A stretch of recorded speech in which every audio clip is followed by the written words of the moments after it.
الله الرحمن الرحيم.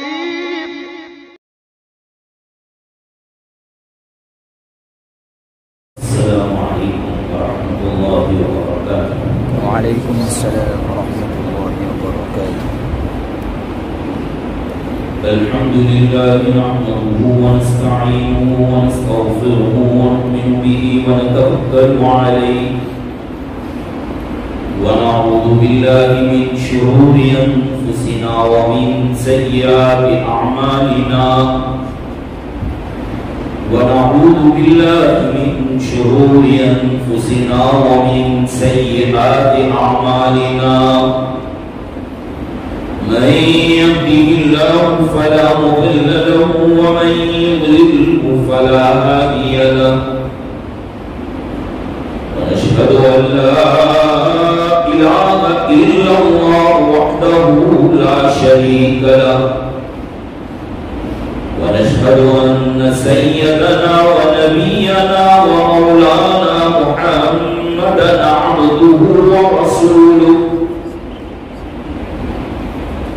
أرسله الله تعالى إلى كافة الناس بشيرا ونذيرا وداعيا إلى الله بإذنه وسراجا منيرا صلى الله تعالى عليه وعلى آله وأصحابه وأزواجه وأتباعه وبارك وسلم تسليما كثيرا. أما بعد فأعوذ بالله من الشيطان الرجيم. بسم الله الرحمن الرحيم.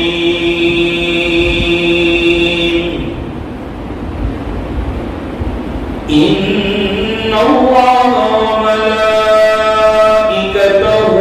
يصلون على النبي يا أيها الذين آمنوا صلوا عليه وسلموا تسليما. صدق الله العظيم.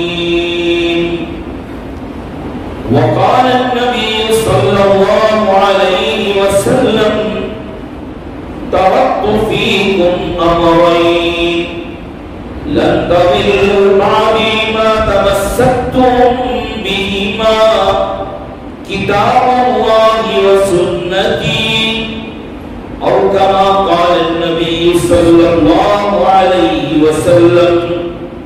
صدق رسوله النبي الأمي الكريم ونحن على ذلك لمن الشاهدين والشاكرين والحمد لله رب العالمين.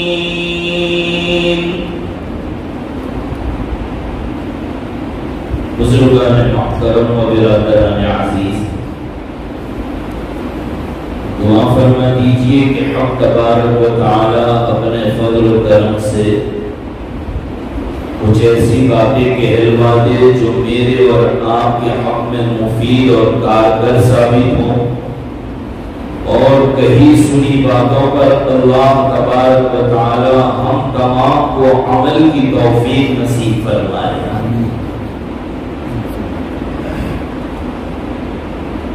سوچ رہا تھا کہ اپنی بات کی ابتدا کہاں سے کی جائے. ویسے تو ہمارے امام صاحب نے میرا راستہ آسان کر دیا تھا.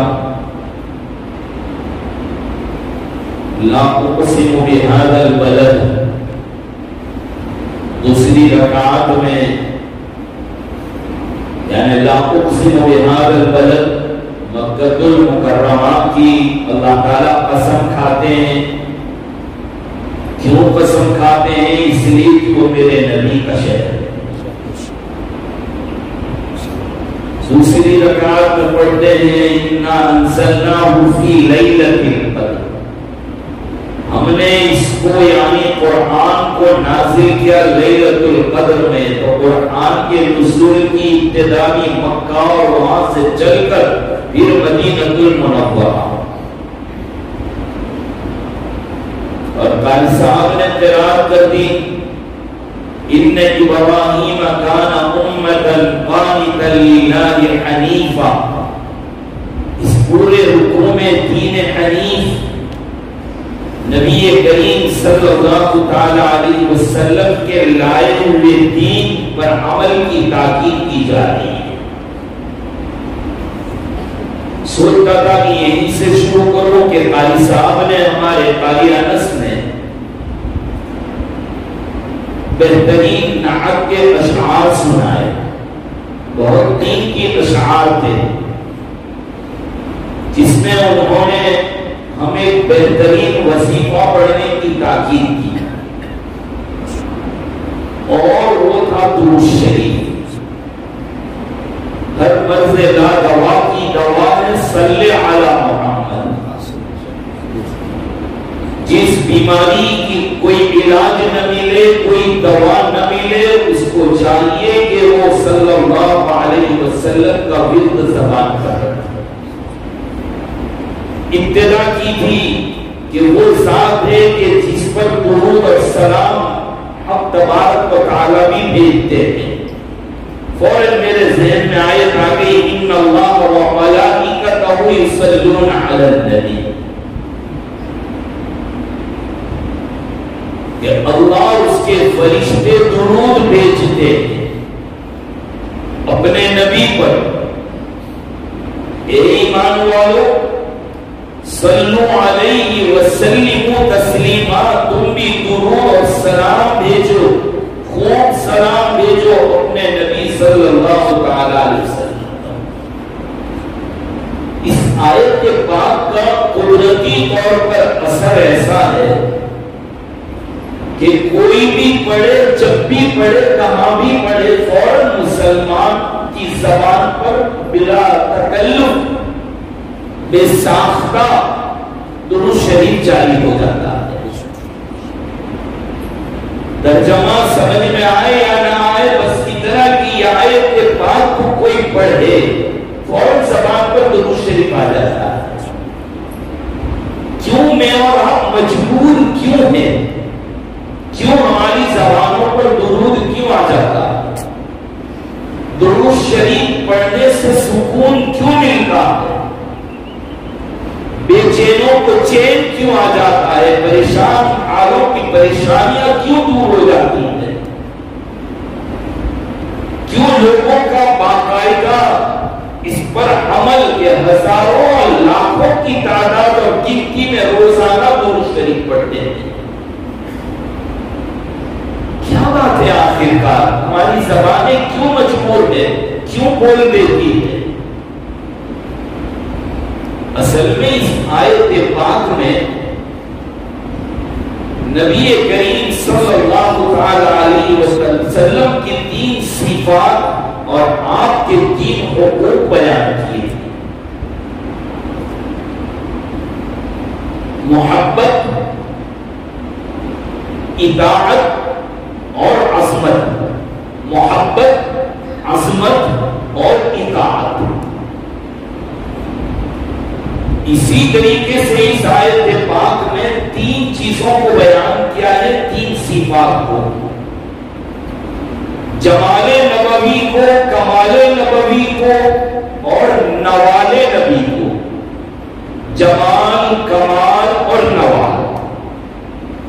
جمال کے معنی خوبصورتی، کمال کو سب جانتے ہیں کہ اندر رہی بھی خصوصیات، اور نوال کے معنی ہیں سخاوت۔ نہ آپ جیسا کوئی جمال ہے کسی کے پاس، نہ آپ جیسے کمال ہے کسی کے پاس، اور نہ آپ جیسی نوال اور سخاوت ہے کسی کے پاس۔ تو گویا اس آیت پاک میں جس کو سن کر ہم درود شریف پڑھنے لگتے ہیں، اللہ تعالیٰ نے اس میں خزانے کے خزانے چھپا کے رکھے ہیں۔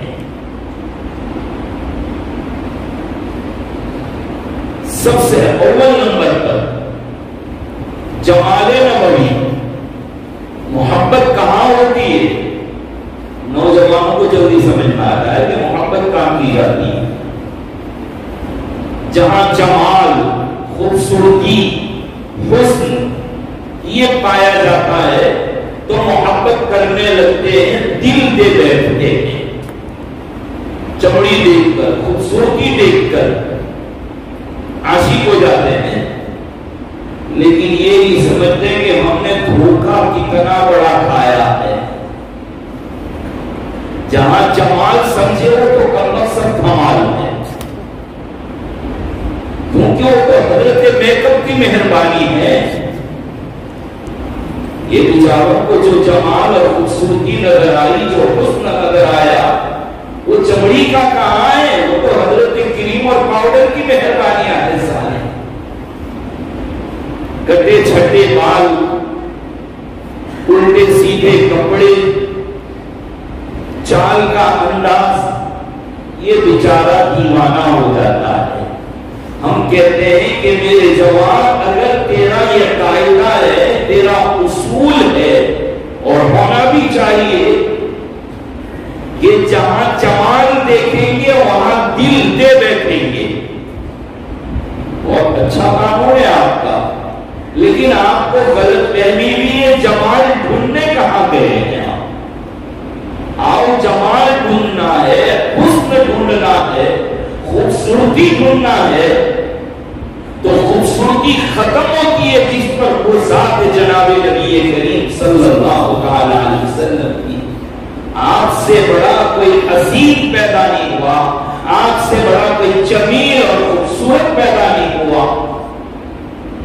اسی لیے کہتے ہیں یا صاحب الجمال و یا سید البشر من وجهك المنیر لقد نور القمر لا يمكن الفناء كما كان حقه بعد خدا بزرگ تو یہ قصہ ہوتا۔ یہ خوبصورتیوں کے مالک، اے انسانوں کے سردار، لقد نور القمر، تیرے چہرے کی خوبصورتی، تیرے پیشانی کی تابانی اور تیری پیشانی کی چمک سے اور اس کے صدقے سے چاند کو حسن ملا ہے۔ چاند میں جو چمک ہے، چاند میں جو خوبصورتی ہے، چاند میں جو خوبصورتی ہے، وہ بھی میرے آقا نبی کریم صلی اللہ تعالی علیہ وسلم کا صدقہ ہے۔ آپ صلی اللہ علیہ وسلم کے حسن کو سمجھنا ہے، جمال کو سمجھنا ہے، تو آؤ پیارو، دل تھام کر بیٹھو، آج دل دے دینے کا فیصلہ کرو کہ دل دے دیں گے انشاءاللہ تعالی۔ اللہ تعالیٰ نے اس کائنات کو پیدا کرنے کے ساتھ ساتھ، ویسے تو سب سے پہلے جو پیدا کرنے کا ارادہ اور فیصلہ کر لیا وہ ہمارے آقا کی پیدائش کا فیصلہ تھا۔ اگر آقا کو پیدا نہ کرتے تو کائنات بھی نہ پیدا کرتے۔ اللہ تعالیٰ نے آپ صلی اللہ علیہ وسلم کے لیے ایک نور پیدا کیا، اس نور کے 4 حصے کیے۔ کتنے حصے کیے؟ 4 حصے کیے۔ 3 کو تو رکھ دو ابھی سائڈ پر، صرف 1/4 سے بات کریں گے، 1/4 سے بات کریں گے۔ پاؤں حصہ، پونا کو بھی سائڈ پر رکھ دو، اس کے لیے تو وقت اجازت نہیں دیتا۔ وہ جو پاؤں حصہ ہے، چوتھائی حصہ ہے، اللہ تعالیٰ نے اس کے پھر 4 حصے کیے۔ اللہ تعالیٰ نے اس کے گویا 4 حصے۔ بہرحال وہ جو 4 حصے کیے، حق کبار بات نہ، ترتیب اس طرح ہے کہ اللہ تعالیٰ نے جو 4 حصے پیدا کیے، اس پاؤں میں سے آدھا حضرت یوسف علیہ السلام کو دیا، پاؤں کا آدھا حضرت یوسف علیہ السلام کو دیا،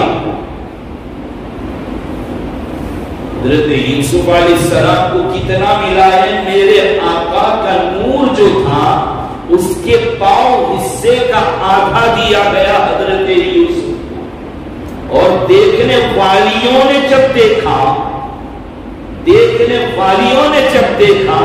تو کہنے لگی واللہ ما ھذا بشر، قسم خدا کی یہ کوئی انسان نہیں.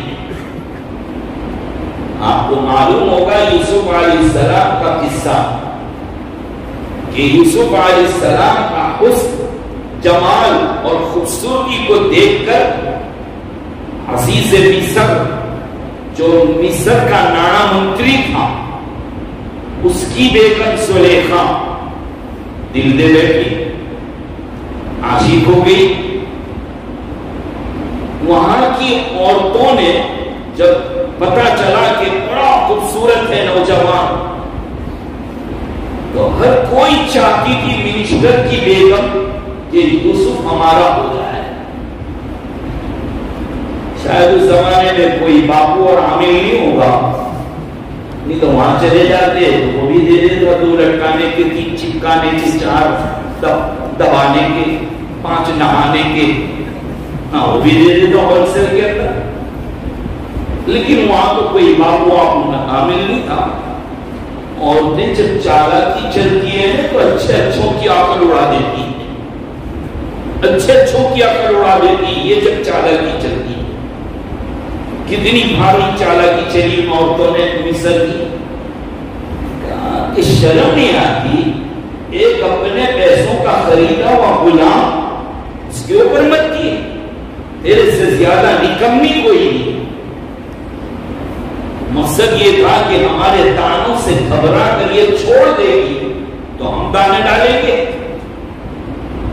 ہم پکڑ لائیں گے اس کو. لیکن زلیخا ان سے 2 قدم آگے تھی. اس نے دانوں کا کوئی اثر نہیں لیا، سائلنٹ جواب دے، بہت خاموشی کے ساتھ کہ لڑ جھگڑنے سے فائدہ نہیں ہے. جواب کیسے دیں گے؟ تمام بیگمات کو، عورتوں کو دعوت دے دی ایک ہال میں، اور سب کے ہاتھ میں فروٹ اور چھریاں پکڑوا دی. یہ نہیں کہ چھیل کے رکھا ہو کہ 2-4 چیری اور کاش لے کر چھوڑ دے، نہیں، پورے سیب اور فروٹس رکھ دیا وہاں جس کو جتنا کھانا، اور چھری ہاتھ میں دے دی. اور یوسف علیہ السلام کو چھپا کے رکھا تھا. کہا جب میں یہاں سے کہوں آپ کو تو پاس ہو جانا، ٹھہرنا مت. جب یہ بیگمات ساری مشغول ہو جائے گی، میں اشارہ کروں گی کہ یوسف نکلو، تو صرف نکل کر وہاں سے پاس ہو جانا.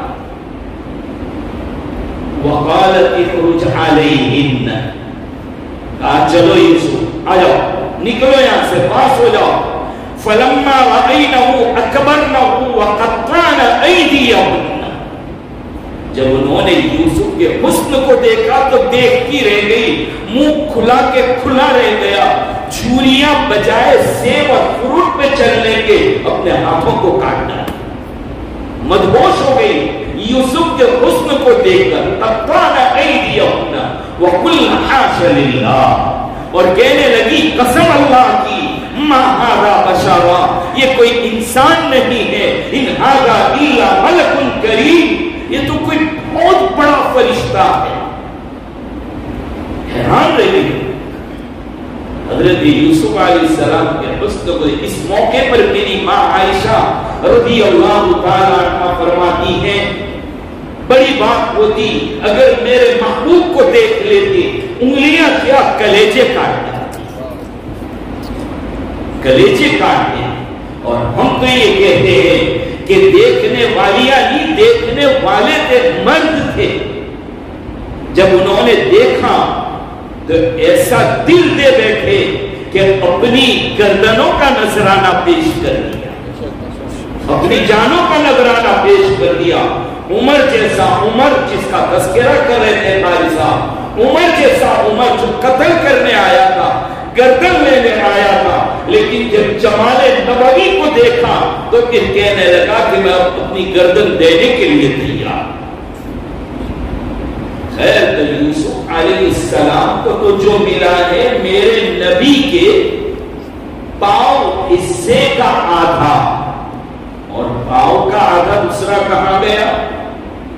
یہ ساری پوری دنیا کو ملا جس میں سے دیگا جی وہ 4 حصے جو کیے تھے، پاؤں حصہ، چوتھائی حصہ اس کا آدھا حضرت یوسف کو اور آدھا پوری دنیا کو ملا ہے، جو قیامت تک آئے گی وہ ساری اسی پاؤں حصے سے مل رہا ہے، جس پر کتنے اترا رہے ہیں۔ اگر اللہ تعالیٰ خوبصورتی دے دے تو بھی درود پڑھو کہ یہ بھی میرے نبی کا صدقہ ہے، اپنے آپ کے فتنے میں مبتلا ہونے اور گمراہ کا ہونے کا کوئی موقع اور کوئی چانس نہیں۔ یہ صدقہ ہے میرے نبی کریم صلی اللہ علیہ وسلم کا۔ یہاں تو جب تک کہ اچھے کپڑے نہ پہنے، پاؤڈر نہ لگائیں، کریم نہ لگائیں، الٹی سیدھی چین، کانوں میں بٹیاں، الٹے سیدھے بال ہوتے ہیں، بال بھی بڑے عجیب رہتے ہمارے نوجوان آج کل تو یہاں سے کٹے بٹے ہوتے ہیں، اوپر رکھ دیتے ہیں اور اس پر بھی جیل لگا دیتے، تو ایسا لگتا ہے کہ ٹوائلٹ دھونے کا برش لگا ہے، عجیب بیوقوف جیسے لگتے ہیں۔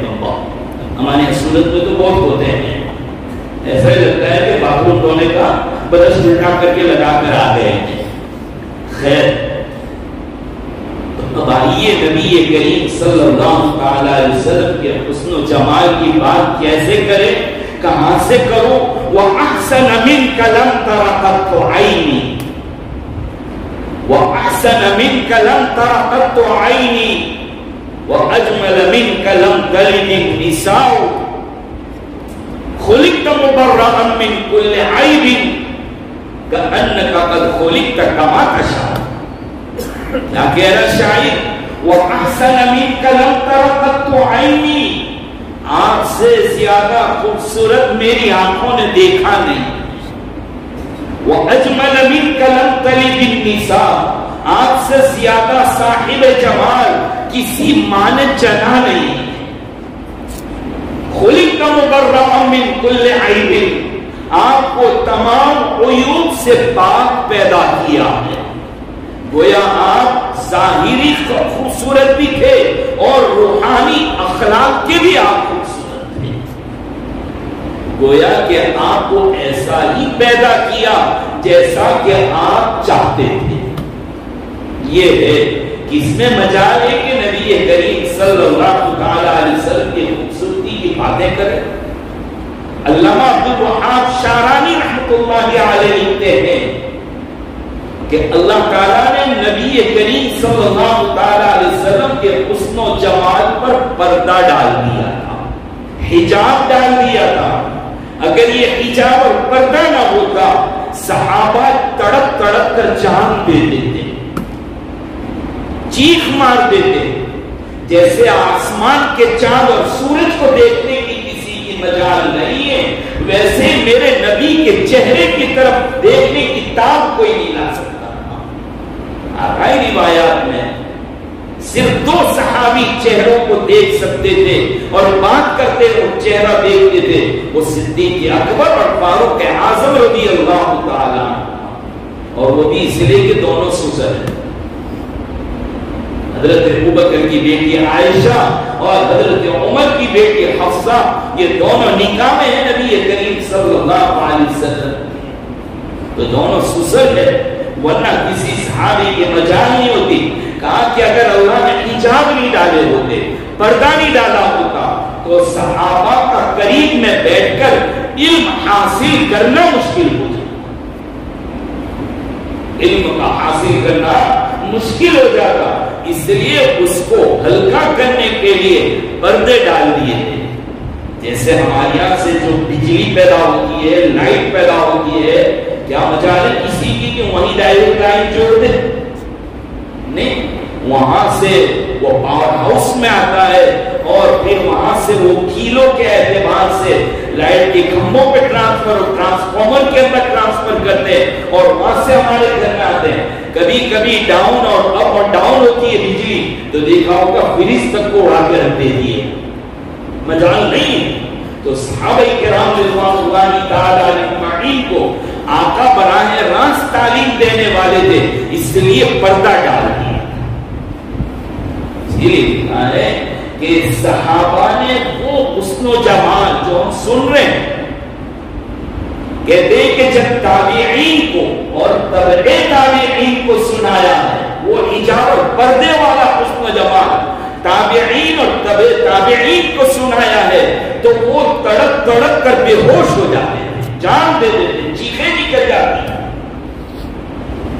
ورنہ جب چہرے انور کو دیکھنے والوں نے دیکھا، گالیاں دینے آئے تھے، امتحان لینے آئے تھے، لیکن جیسے ہی چہرے انور کو دیکھا تو کہہ دیتے قسم خدا کی یہ کسی جھوٹے کا چہرہ نہیں۔ اور میرے بھائیوں، جمال کمال اور نوال کو سمجھنے کے لیے اور اس کو کما حق بیان کرنے کے لیے سیدنا جبرائیل علیہ السلام کی زبان چاہیے، اور سن کر ہضم کرنا اور عمل کرنے کے لیے سیدنا ابو بکر صدیق رضی اللہ تعالیٰ کے کان اور جگر چاہیے۔ تبوک کا ذکر کر دیا، کتنا لایا ابو بکر؟ اللہ رسول کو چھوڑ کر آیا۔ عمر تم کتنا لائے ہیں؟ آدھا لایا آدھا چھوڑ کر آیا۔ صدیق کا مقابلہ کوئی نہیں کر سکتا۔ عشق کو سمجھنا ہے تو پہلے صدیق اکبر کو دل میں بٹھانا پڑے گا۔ غار ثور کے اندر جب ہجرت کے موقع پر لے کر چلے ہیں تو غار کے اندر پہلے صدیق داخل ہوا، غار کو صاف کیا، کوفہ کو صاف کیا، اور پھر اس کے اندر نبوت اور نبی کو لایا ہے۔ اس لیے اپنے دل میں محبت نبوی کو بٹھانا ہے تو دل کی گوفہ کو صاف کرو اور پہلے صدیق اکبر کو بٹھاؤ تو محمد آ جائے۔ اس لیے کہا جاتا ہے کہ تمام نبیوں کو چھوڑو تو محمد نظر آتے ہیں، اور محمد کو کھولو تو صحابہ نظر آتے ہیں۔ رہی عشق کی بات، دو چار نعرے بازیاں لگانے سے، نعرے کر دینے سے عشق کا حق ادا نہیں ہوتا۔ ارے عشق کو سمجھنا ہے تو آؤ صدیق اکبر رضی اللہ تعالی عنہ کے عشق نبوی کی آگ میں اور اس کی تپش میں کیسے جلتے تھے۔ علامہ شعرانی رحمۃ اللہ علیہ نے بڑی عجیب بات لکھی ہے کہ حضرت ابو بکر کا جو کمرہ تھا اس کی چھت پر جلا ہوا حصہ تھا۔ کہا کہ عشق نبوی کی آگ جب تیز ہو جاتی، گرمی تیز ہو جاتی، آنکھیں جو نکالتے تھے اس کا اثر تھا چھت پر۔ بلکہ اس سے عجیب بات بتاؤں، جہاں ابو بکر صدیق ہوتے تھے بلیاں زیادہ قریب میں گھومتی رہتی تھی، جلے ہوئے بھنے ہوئے گوشت کی بو آتی تھی۔ کہا اصل میں کوئی بھنا ہوا گوشت نہیں ہوتا تھا، لیکن عشق نبوی میں صدیق کا کلیجہ اور دل جلتا تھا اس کی خوشبو۔ یہ عشق نبوی اس کو کہتے ہیں۔ عشق نبوی میں کہا کرتا ہوں کہ عشق نبوی میں صحابہ نے مار کھائی ہے اور ہم نے عشق نبوی میں مال کھایا ہے۔ زیادہ فرق نہیں ہے، لام اور رے کا ہی فرق ہے۔ ہاں، وہ عشق نبوی میں مار کھاتے تھے، اور مار کھا کر بھی یوں کہتے تھے جان دے دی بھی اسی کی تھی، حق تو یہ ہے کہ حق ادا نہ ہو۔ جان دے دی بھی اسی کی تھی، حق تو یہ ہے کہ حق ادا نہ ہوا۔ جان جا رہی ہے، خون کے فوارے نکل رہے ہیں، اور جاتے جاتے بلال حبشی کہہ رہا ہے فزت ورب الکعبہ، رب کعبہ کی قسم میں کامیاب ہو گیا، رب کعبہ کی قسم میں کامیاب ہو گیا۔ ایک جنگ کے موقع پر ایک صحابی کو تلاش کر رہے تھے، آخری وقت ہے، ان کو لے کر آئے، کہا مجھے قدم مبارک پہ ڈال دو، محمد کے قدم پر میں اپنا گال رکھ دوں۔ وہاں گال رکھ دیا، اور اب کہہ رہے فزت ورب الکعبہ، رب کعبہ کی قسم میں کامیاب ہو۔ یہ ہے عشق نبوی۔ ہم تو شادی آ جائے سب عشق بازی ختم، میتیں ہو جائے، اپنے باپ داداؤں کو جو کرتے دیکھا تھا وہ کریں گے، چھوڑو نبی کے طریقے کو۔ ہم یہ کریں گے وہ کریں گے، کہاں چلی گئی ہماری عشق نبوی کی ساری باتیں؟ سب ہوا ہو جاتی ہے اس وقت۔ تو حسن نبوی، جمال نبوی کے اوپر بات کر رہا تھا میں۔ میرے بھائیوں، اگر جمال کی بات کروں تو بہت کافی نکل جائے گا۔ سر سے لے کر کے پیر کے ناخن تک بال مبارک کیسے تھے، پیشانی مبارک کیسی تھی، آنکھ کیسی تھی، کان کیسے تھے، ابرو کیسی تھی آپ کی، ہونٹ مبارک کیسے، گال کیسے، ناک کیسی، دانت مبارک کیسے، شولڈر کیسی، گردن کیسی آپ کی، پیٹ مبارک کیسا، آپ کی پیٹھ مبارک کیسی تھی، ران کیسی تھی، آپ کی پنڈلیاں کیسی تھی، آپ کی انگلیاں اور پنجے کیسے تھے۔ یہ ساری چیزوں کا تذکرہ کرنا پڑے، ساری چیزوں کا تذکرہ۔ سر کے متعلق آتا ہے، جمال کی جب بات چلی ہے تو بدلا کا وچنوں کہ اللہ کے نبی صلی اللہ علیہ وسلم کا سر گول تھا، متفر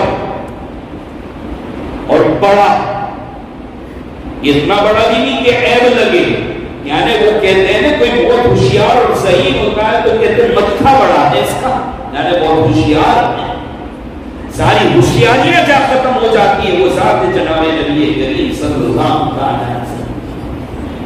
عرب کے بڑے بڑے ہوشیار میدان میں کھڑے ہیں، حجر اسود کو لگائے گا کون؟ کعبۃ اللہ شریف کی تعمیر کر لی، اب حجر اسود کا، حجر اسود وہ پتھر کالا، اس کو اٹھا کے رکھنا ہے، کون رکھے؟ ہر فیملی کا بڑا کہتا ہے ہم، وہ فیملی کہتی ہے وہ کہتا میں، قریب تھا کہ تاریخی جنگ چھڑ جاتی، عرب کی مکہ کی سرزمین لہو لہان ہو جاتی۔ کسی نے کہا ٹھہرو، کل جو حرم کے دروازے سے داخل ہوگا وہ ہمارا فیصلہ ہے۔ جیسے ہی داخل ہوا، کون ہے؟ سب نے دیکھا، وہ جناب نبی کریم صلی اللہ علیہ وسلم تھے۔ کہنے لگے کہ آ گیا امین اور صادق آ گیا، امانت دار آ گیا، سچا آ گیا، چلو یہی فیصلہ۔ کیا فیصلہ کر دیا؟ لاؤ چادر لے کر آؤ، چادر لے کر آؤ، چادر بچھا دی، پتھر کو رکھوا دیا، حجر اسود کو رکھ دیا، ہر فیملی کا بڑا آ جاؤ، ہر خاندان کا سردار آ جاؤ، پکڑو سب اٹھاؤ اس کو۔ کون کہتا ہے کہ میں نے نہیں اٹھایا، کون کہتا ہے کہ میں نے ہی اٹھایا؟ سب کی بولتی بند، سب جھوک گئے، سب نے مل کے اٹھایا، قریب لے گئے، کہا اب ہٹ جاؤ، میں اکیلا اٹھا کے رکھوں۔ یا ہوشیاری، ذہانت، چالاکی، تو سر بڑا تھا، بال مبارک نہ بالکل سیدھے نہ گھنگریالو، بال مبارک نہ بالکل سیدھے نہ بالکل گھنگریالو جیسے رشیوں کے ہوتے ہیں، تو پھر کیسے تھے؟ ہلکے سے پیچ کھائے ہوئے، ندی یا نہر پر چلے جاؤ، ٹھنڈی ٹھنڈی ہوا کے جھونکے چلتے ہو، اس وقت پانی میں جو لہر اٹھتی ہے، بال مبارک کا یہی حال، کبھی آدھے کانوں تک، کبھی پورے کان تک، اور کبھی بڑھتے تو گردن تک آ جاتے۔ جب گردن تک آ جاتے تو پھر آپ اس کو کٹوا لیتے۔ آپ زیادہ تر بال رکھنے کے عادی تھے، صرف عمرہ اور حج کے موقع پر آپ نے منڈوایا ہے، ورنہ بال رکھے ہیں، لیکن پورا بال یہاں سے لے کر یہاں تک ہوا کرتا۔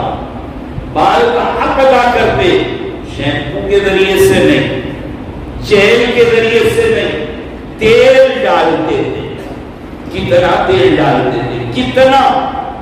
اتنا تیل ڈالتے، اتنا تیل ڈالتے کہ سر مبارک کے اوپر ایک کپڑا رکھتے، پھر اس پر امامہ اور صافہ باندھتے ٹوپی پہن کر، تو تیل کا اثر کپڑے سے نکل کر ٹوپی سے ہوتا ہوا امامے کے اوپر آ جاتا، صافے پر آ جاتا۔ اتنا تیل ڈالتے تھے۔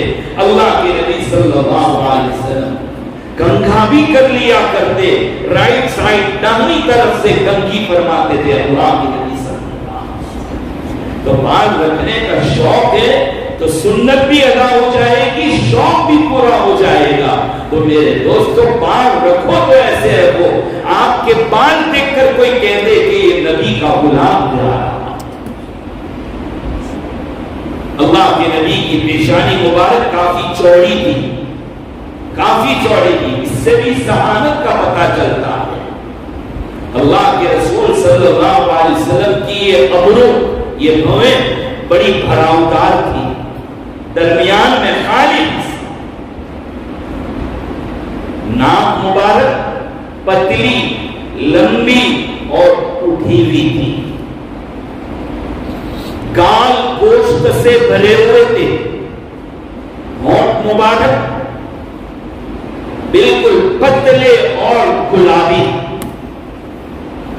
پتلے اور گلابی، ایسا لگے جیسے گلاب کی پتیاں کاٹ کے کسی نے رکھ دی ہے، اور دانت مبارک موتی کی طرح، دانت مبارک موتی کی طرح چمکدار، دو دانت کے بیچ میں خلا، اور اس سے روشنی نکلتی تھی، نور نکلتا تھا۔ کتنی روشنی نکلتی ہے؟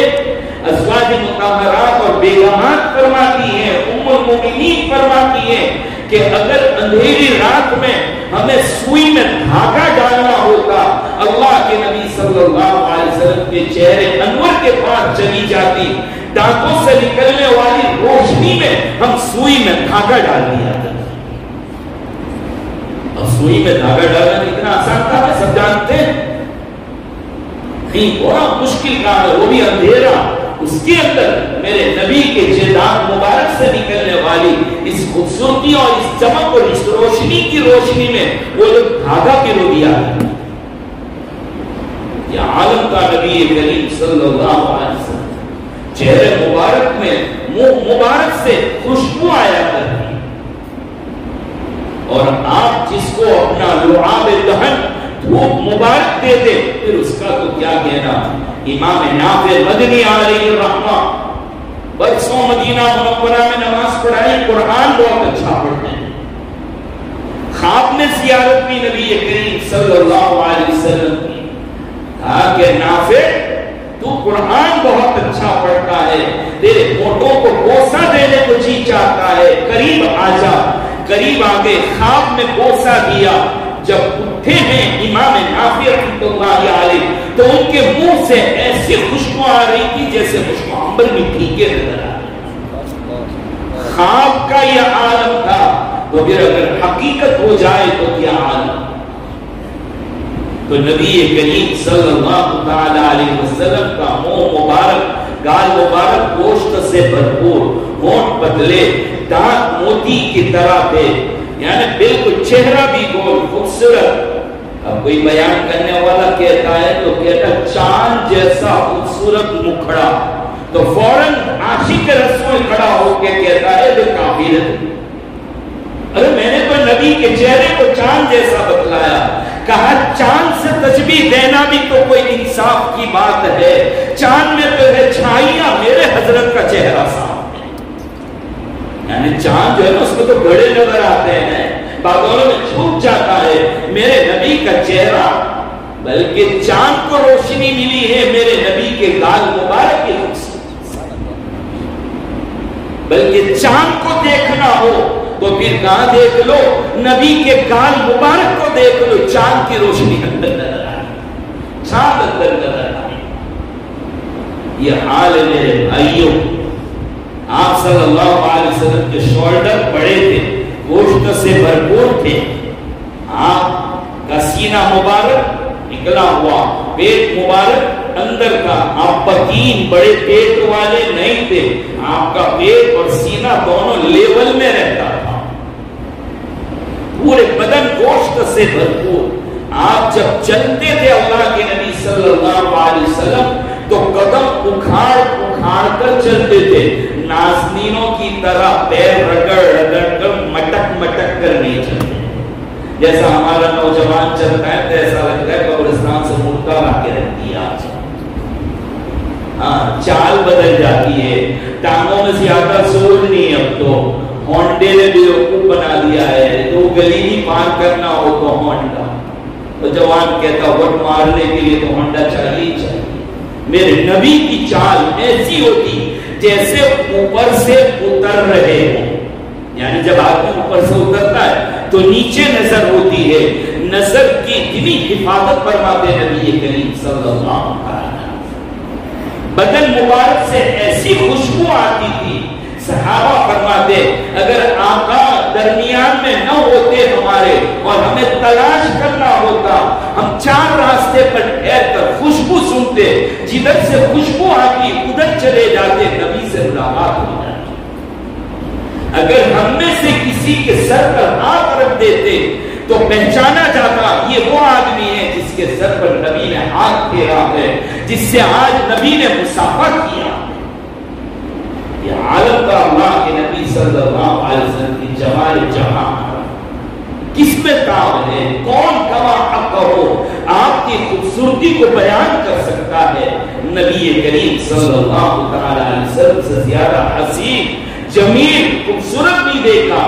کبھی ابو ہریرہ کی روایت, کبھی اما عائشہ کی روایت, 14ویں کا چاند نکلا ہوا ہے اور اللہ کے نبی نے سفید کرتا زیب تن فرمایا. سفید کرتا اس پر لال دھاریاں پڑی ہوئی, لال ہلکی ہلکی لائننگ, لال دھاریاں پہ والا کرتا وہ پہنا. کہاں ہم دیکھتے تھے کہ چاند زیادہ خوبصورت ہے یا ہمارے نبی زیادہ خوبصورت ہے, ہم فیصلہ کرنے پر مجبور ہو جاتے کہ آسمان کا چاند اس نبوت کے چاند کے سامنے پھیکا نظر آتا ہے, پھیکا نظر آتا ہے. اتنے حسین اتنے جمیل الفاظ نہیں ہیں کہ نبی کریم صلی اللہ علیہ وسلم کی خوبصورتی کو بیان کیا جائے. جب اتنے خوبصورت ہے, اتنے ہینڈسم ہے, اتنے حسین اور جمیل ہے, آؤ جوانو دل کہاں دو گے؟ دل کہاں دو گے؟ خوبصورتی میں دو گے, حسینوں کو دو گے, جمیلوں کو دو گے. ارے یہ حسیناؤں کو نہ دو, یہ تو تمہاری جان بھی لے جائے گی اور تمہارا ایمان بھی لے جائے گی. اسی لیے فرمایا سلیمان علیہ السلام نے شیر کے پیچھے چل لینا لیکن کسی عورت کے پیچھے مت چلنا, ایمان چلا جائے.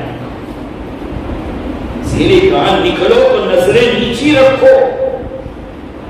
رمضان کے بعد کئی لوگوں نے ارادہ کیا ہوگا کہ قرآن شریف بہت پڑھیں گے, تلاوت کریں گے. ہمارے حفاظ بھی توبہ کرتے, 2-4 رکن زیادہ چلے جائے تو توبہ کرتے ہیں, توبہ کرتے ہیں, خوب قرآن پڑھیں گے, خوب قرآن کی تلاوت کریں گے. لیکن رمضان کے بعد سب نصیب منسیہ. لوگ کہتے مولانا فرصت نہیں ملتی, کوئی کہتا گھبراہٹ ہوتی ہے, کوئی کہتا بیٹھتا ہوں نیند آتی ہے, پڑھ نہیں سکتا. میری اور آپ کی مجال نہیں ہے کہ ہم پڑھ نہ سکیں. اصل میں اللہ ناراض ہو کے پڑھنے نہیں دے رہا. کیوں؟ جب یہ نظریں غلط جگہ پر لگے گی, چاہے اسٹریٹ میں ہو چاہے سیل فون کی اسکرین کے اوپر ہو, غلط نظر ڈالو گے, اللہ قرآن شریف کی تلاوت کے جذبات ختم کروا دے. آزما کر دیکھ لو, توبہ کر لو, بد نظری نہیں کروں گا, دوسرے دن سے تلاوت شروع ہو جائے گی. یہ تجربہ, یہ آزمایا ہوا مسئلہ. توبہ کرو میرے پیارو, بد نظری سے توبہ کرو. جو خوبصورتی تم سمجھے ہے وہ دھوکہ ہے, ایمان چلا جائے گا. جب آپ جمیل ہے, خوبصورت ہے, آپ سے زیادہ کوئی نہیں, تو پھر فیصلہ یہ کہ محبت کریں گے تو کس سے کریں گے؟ آقا نبی کریم صلی اللہ علیہ وسلم. اب آئیے کمال پر. عظمت کس کی ہوتی ہے دل میں؟ سامنے والے میں کوئی کمال ہو تو بڑی عظمتیں ہوتی ہیں. ہم نے کئی ایسے بزرگوں کو دیکھا, علماء کو دیکھا کہ رنگت کالی, نہ دانت کے ٹھکانے نہ کپڑوں کے ٹھکانے, الٹے سیدھے کپڑے پہنے, نہ چشمہ الٹا سیدھا ٹیڑھا, کپڑے بھی عجیب. لیکن بڑے بڑے علماء کو ان کے سامنے دیکھا کہ قدموں میں جھکتے ہوئے اور بیٹھتے بھی دیکھا. بلال حبشی رضی اللہ تعالی جب انتقال ہوا تو حضرت عمر کہنے لگے الیوم مات سیدنا, آج ہمارے سردار کا انتقال. تو کمال دیکھا جاتا ہے, اس لیے کہتے ہیں کہ نام وہ حالا نہیں ہوتا, نام پیارا نہیں ہوتا، کام پیارا ہوتا ہے۔ کام اچھے ہوں گے تو نام باقی رہے گا، ورنہ نام کوئی کام کا نہیں ہوا کرتا، نام یاد نہیں رہتا، کام یاد رہتے ہیں۔ کمال کی بات کریں تو دنیا میں جتنے سبجیکٹ اگر آپ کو نظر آتے ہیں، آپ کے علم میں ہیں، لائیے ان سبجیکٹ کو، ان وشیوں کو، ان فن کو لائیے، جتنی لائیے، جتنے اینگل سے آنا ہے، سب کمالات کے اندر، سب وشے میں، تمام سبجیکٹس میں اگر کوئی سب سے زیادہ اول نمبر پر نظر آتا ہے تو میرے آقا نبی کریم صلی اللہ علیہ وسلم۔ چنئی یونیورسٹی کے ایک پروفیسر تھے ڈاکٹر راما کرشنا راؤ، عجیب پروفیسر تھا۔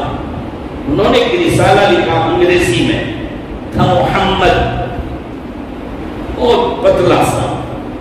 وہ کہتے ہیں کہ دعا کیجئے کہ میں لکھ سکوں، میں ایک ایسی شخصیت پر لکھنا چاہ رہا ہوں جس کا میں فالوور نہیں، یعنی جس کو میں مانتا نہیں ہوں، جس کی میں اتباع نہیں کرتا، لیکن اس پر لکھنا چاہتا ہوں۔ یہ وہ لکھتے ہیں کہ میں نے ایک دن سوچا کہ میں ہر سبجیکٹ کے اندر اول نمبر کی شخصیت کو تلاش کروں اور فرسٹ پرائز دوں، جتنے بھی میرے علم میں ہے سب سبجیکٹ کو لاؤں اور اس کو میں فرسٹ پرائز دوں۔ پہلا نمبر کہتے ہیں میری عقل حیران ہے، جتنے سبجیکٹ کو میں نے کھنگالا، جس اینگل سے آیا، جس سائڈ سے آیا، جتنے بھی سبجیکٹ ہے سب کے اندر اگر مجھے کوئی نظر آتا ہے تو عبداللہ کا یتیم، آمنہ کا لعل، جناب محمد رسول اللہ صلی اللہ علیہ وسلم۔ دنیا میں کوئی فن ایسا نہیں، کوئی وشے ایسا نہیں، کوئی سبجیکٹ ایسا نہیں جس کو آپ نے نہ بتایا۔ لائیے کون سا سبجیکٹ ہے، کون سی چیز ہے؟ تمام نبیوں میں جو خوبیاں تھی وہ سب آ کر جمع ہو گئی میرے آقا میں۔ اس نے یوسف دم عیسیٰ ید بینا داری، آنچے خوبا ہما دارن تو تنہا داری۔ سب نبیوں میں جو خوبیاں تھی، اے میرے محبوب صلی اللہ علیہ وسلم، تجھ ایک اکیلے میں وہ ساری خوبیاں۔ اس لیے وہ آپ کے اندر ذرا جب وہ سیرت کو پڑھے اور دیکھو کون سی چیزیں ہیں کہ کمال کمال کمال، آپ سے بڑا بہادر کوئی نہیں۔ صحابہ جو بڑے بہادر تھے، لڑتے تھے کفار و دشمنوں کے ساتھ، کہتے ہیں جب گھمسان کی لڑائی چلتی تھی تو ہم پناہ لیتے تھے بچنے کے لیے اللہ کے نبی کی آڑ میں۔ چاہے خالد بن ولید ہو، چاہے علی بن ابی طالب، وہ بڑے بڑے سپاہی صحابہ، وہ آڑ لیتے تھے، بچتے تھے آقا صلی اللہ علیہ وسلم۔ آپ جس لائن سے جو بھی سبجیکٹ لے کر آئیے، سب کے اندر کمال کا درجہ اگر کسی کے پاس ہے تو وہ نبی کریم صلی اللہ علیہ وسلم کے پاس، تو سامنے والے کی جو محبت عظمت کی جاتی ہے، بھئی مول صاحب آگے، مول صاحب آگے، مول صاحب تمہارے جیسا کالا پیلا تو ہے، کیا ہے اس میں کمال، کیا ہے؟ نہیں، مولانا ہے، بیان کرتے ہیں، بول لیتے ہیں، قرآن اچھا پڑھتے ہیں، نماز اچھی پڑھا رہے ہیں۔ یہ چیزیں دیکھ کر آپ بھی محبوب ہوتے ہیں، عظمت کرتے ہیں، کوشش کرتے سلام کریں، کوشش کرتے میں مسافہ کروں، کیا ہے مالدار، خوبصورت ہے۔ یہ کہ کمال، جتنے کمال ہے دنیا کے سب موجود ہے بدرجے ختم میرے آقا میں۔ تو عظمت بھی ہوگی تو کس کی ہوگی؟ نبی کریم صلی اللہ علیہ وسلم کی۔ رہی اطاعت تو نوال پر موقوف ہے، سخاوت پر آپ سے بڑا سخی نہیں دیکھا۔ آپ کی سخاوت ایسی ہوتی تھی کہ تیز برسنے والا بارش بھی شرما جائے، وہ بھی پھیکا اور گیلا نظر آتا تھا، اتنی سخاوت۔ ایک مرتبہ کچھ لوگ سوال کرنے آئے، آقا تو قرضے میں تھے، آقا نے فرمایا ٹھیک ہے انتظار کرو، دیتے جاؤ، فلاں جگہ سے لے لو۔ حضرت عمر بیٹھے تھے، حضرت عمر کہنے لگے اللہ کے نبی صلی اللہ علیہ وسلم جب آپ کے پاس نہیں ہے تو اللہ نے آپ کو مکلف بھی نہیں بنایا ہے. آپ کے پاس ہو تو آپ دیں, نہیں ہو تو منع کر دیجیے. اللہ کے نبی ناراض ہو گئے, چہرہ اتر گیا. صحابہ بیٹھے ہوئے سمجھ گئے کہ آپ کو خراب لگا ہے. کہا ہمارے ماں باپ آپ پر قربان ہو, آپ دیجیے, جتنا دیں گے اللہ اتنا زیادہ دیں گے. سننا تھا کہ آپ خوش ہو گئے اور آپ نے سخاوت شروع. آپ کی سخاوت کتنی لائن کی سخاوت ہے. میرا اور آپ کا ایمان یہ سخاوت ہے میرے آقا کا. جب اللہ تعالیٰ نے پوچھا تھا کہ الست بربکم, کیا میں تمہارا اللہ اور رب نہیں ہوں, سب سے پہلا جواب ہی ہمارے آقا نے دیا. اس کو سن کر پوری امت نے جواب دیا, پوری انسانیت نے جواب دیا. تو یہ بھی تو صدقہ اور خیرات ہے. اور رہی مال کی خیرات, اپنوں کو بھی دیا, غیروں کو بھی دیا, بلکہ غیروں میں سے تکلیف جو پہنچانے والے تھے ان کو بھی عطا کیا. مانگنے والے آئے, چادر دے دو, چادر دے دو. آپ کی چادر مبارک پکڑ کر اتنی زور سے دھکے مارے کہ ببول یعنی بابریا جس کو کہتے ہیں, اس کے جھاڑ اور ترک کے ساتھ چپکا دیا کانٹے والے در جو کمر مبارک پر اثر آ رہا ہے. تھوڑی دیر کے لیے بدلا دیجئے. آپ مسجد میں دے رہے ہو اور کوئی آپ کا کپڑا کھینچ رہا ہو, کوئی آپ کے جوتے کھینچ رہا ہو, آپ کیا کریں گے اس کے ساتھ؟ کتنے بڑے سخی ہوں گے, کپڑا سب کو کماؤ نہیں دے. لیکن اللہ کے نبی صلی اللہ علیہ وسلم فرمایا بھائیو میرے پاس نہیں ہے, جب آ جائے گا تو میں آپ کو دے دوں گا.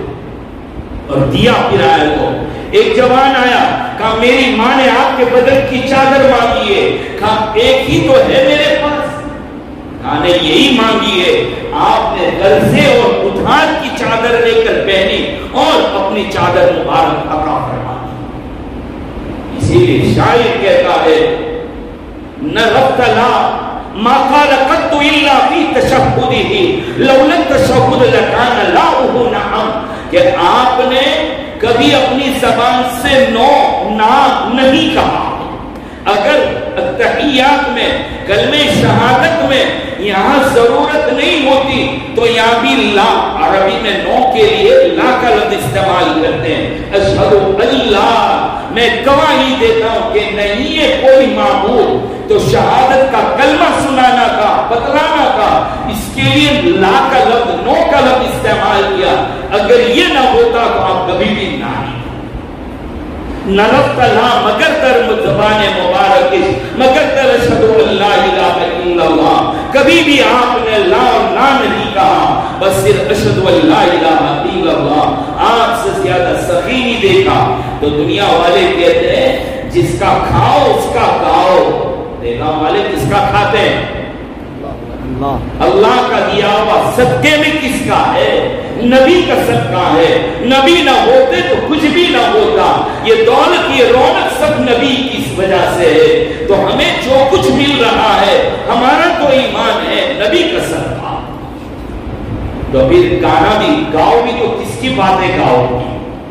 وہ زبان پر نبی کی. تو پھر اطاعت اور فرما برداری بھی نبی کی. محبت, عصمت, اطاعت سب چیزیں نبی کی ہو. ایسی شخصیت اتنی جامع ہو تو پھر زبان بلا تکلف کہہ دے گا اللہم صلی علی محمد. صلاۃ والسلام السلام علیک ایھا النبی ورحمۃ اللہ وبرکاتہ. سب سے اچھی حیت صلاۃ و سلام پڑھنے کی کون سی؟ میرے اور آپ کی مقرر کی بھی نہیں, میرے اور آپ کی مقرر کی بھی نہیں ہے. تو پھر اللہ ہی سے پوچھ لو کون سی حالت میں پڑھے. تو کہا کہ پہلے نماز کی نیت باندھ, پوری توجہ میری طرف لگا, اپنی ناپاکیوں کو پاک کر, وضو کر, اب آجا میری بڑائی بیان کر, دل میں سے پہلے میرے نبی پر صلاۃ و سلام پڑھنا ہے, تکبر کو نکال اور کہ اللہ اکبر, سب سے بڑے اللہ. پھر ثنا پڑھوائی سبحانک اللہم, اپنی اللہ کی پاکی بیان کر کے میں تو ناپاک اور گندا, اللہ پاک. میرے کلام کو پڑھ, مجھ سے بات کر, رکوع میں جا جھوک, اپنی عاجزی کا اظہار کر, سبحان ربی العظیم, کھڑا ہو کہہ دے ربنا لک الحمد, میری حمد اور تعریف سجدے میں جا پیشانی رگڑ کہ میں کچھ بھی نہیں ہوں سبحان ربی الاعلیٰ. پھر سیکنڈ ٹائم پورا عمل ایسا کر، اب بیٹھ جا. کھڑے کھڑے نہیں کہا، کھڑے کھڑے کہا کیا کرے؟ اب بیٹھ جا، بیٹھ کے پڑھ التحیات للہ. پہلے سلام پڑھ، السلام علیک ایھا النبی. سچی ہے یہ کون سی؟ السلام علیک ایھا النبی ورحمۃ اللہ. اپنے اوپر بھی بھیج لے، نبی کے صدقے میں سلامتی مل جائے گی. السلام علینا وعلی عباد اللہ الصالحین. پھر عبد الشریف پڑھوایا اللہم صلی علی محمد. پڑھیا، بڑھایا جائے گی کہ میں نے تو صلاۃ و سلام پڑھا. کہا چل پھر کھڑا ہو جا، ہاتھ باندھ، میری تعریف تسبیح سب بیان کر. پھر جھک اور مواقیر کے اندر پھر سے پڑھ اور یہ بھی کہتا ہوا جا اللہم انی ظلمت نفسی ظلما کثیرا. استغفار کر، توبہ کر کہ پڑھنے میں کوتاہی ہو گئی ہو تو معاف فرما. تب جا کر تیرا درود قبول ہوگا، تب جا کر تیرا صلاۃ و سلام قبول ہوگا. باتیں تو کہنے کی بہت تھی، وقت اجازت نہیں دیتا، لیکن اتنا ہی سن لیں. صرف یہ ہے کہ آؤ اپنے نبی کی سیرت پڑھو. آج کے دور میں کامیابی کے ساتھ جینا ہے، آنکھوں میں آنکھ ڈال کر بات کرنا ہے. عاشق رسول کی ضرورت ہے. عشق رسول کو پڑھ لو، عشق رسول کو سمجھ لو. بیٹیاں جب سسرال جائے تو ان کو دینا ہے تو سیرت کی کتابیں دو. اپنے امام اور علماء سے پوچھ کر سیرت کی کتابیں لائیے اور پڑھیے سیرت کو. پتہ چلے گا کہ سیرت نبوی اور سورت نبوی کیا ہے. اللہ ہمیں حقیقی عشق نبوی نصیب فرمائے. وآخر دعوانا الحمدللہ رب العالمین.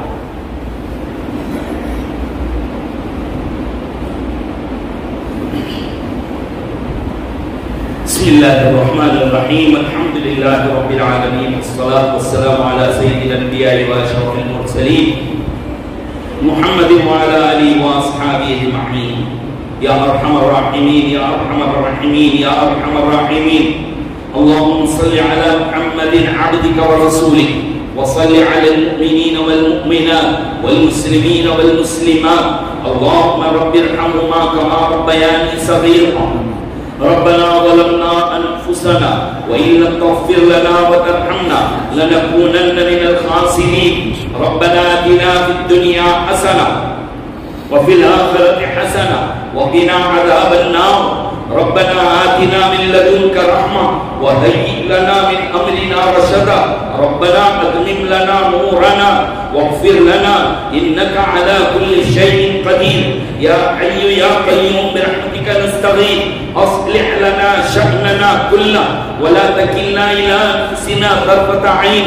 اللهم زدنا ولا تنقصنا وأكرمنا ولا تهنا واعطنا ولا تحرمنا وآثرنا ولا تؤثر علينا وأرضنا وارض عنا.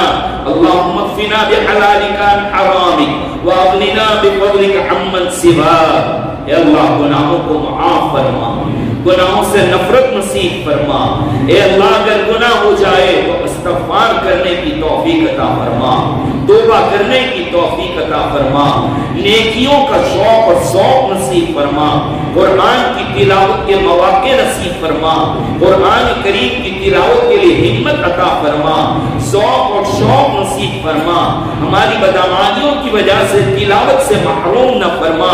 اے اللہ اپنی معرفت نصیب فرما، اپنا تعلق نصیب فرما، اپنے حبیب صلی اللہ تعالی علیہ وسلم کا سچا عشق نصیب فرما. عاشق نبوی حقیقت میں بنا دے، حقیقی عاشق بنا دے. اے اللہ نبی کی محبت کو دل میں اتار دے، دماغ میں اتار دے. جب موت کا وقت آئے تو ایمان پر خاتمہ فرمائیو، کلمے والی موت نصیب فرمائیو، وہیں پر سنت نبوی بھی پر موت نصیب فرمائیو. اے اللہ راضی ہو جائیے، اپنی ذات سے راضی فرما لیجیے ہمیں بھی. اے اللہ بیماروں کو شفا کاملہ عاجلہ دائمہ نصیب فرما. پریشان حالوں کی پریشانیوں کو دور فرما. قرضداروں کے قرضے کی ادائیگی کا انتظام فرما. اے اللہ کتنے بندے بیٹھے ہیں اندر ایسے جن کو زندگی پر دوائیں کھانی پڑ رہی ہے، اے اللہ شفا دینے کے لیے آپ دواؤں کے محتاج نہیں ہیں۔ اے کریم آقا، اے کریم آقا، اے اللہ شفا عطا فرما دیجئے۔ اے اللہ زیادہ سے زیادہ درود شریف پڑھنے والا بنا دیجئے، صلاۃ و سلام پڑھنے والا بنا دیجئے۔ اے اللہ سنتوں پر عمل کرنے والے بنا دیجئے۔ امت کی مدد فرما، امت کی حفاظت فرما، مسلمانوں کو ہمت عطا فرما، قوت عطا فرما، صحیح سمجھ نصیب فرما، انسانیت نصیب فرما۔ اے اللہ ہماری دعاؤں کو رد نہ فرما، قبول فرما، اور ہم سب کی طرف سے نام بنا کم از کم ایک مرتبہ زندگی میں ہمارے آقا کو اپنی شایان شان صلاۃ و سلام عطا فرما، صلاۃ و سلام عطا فرما۔ ہم سب کی طرف سے اپنی شایان شان ہمارے آقا کو بہترین بدلہ نصیب فرما۔ جزا اللہ عنا نبینا محمد ما هو قبل، سبحان ربک رب العزت عما یصفون، سلام علی المرسلین، الحمد للہ۔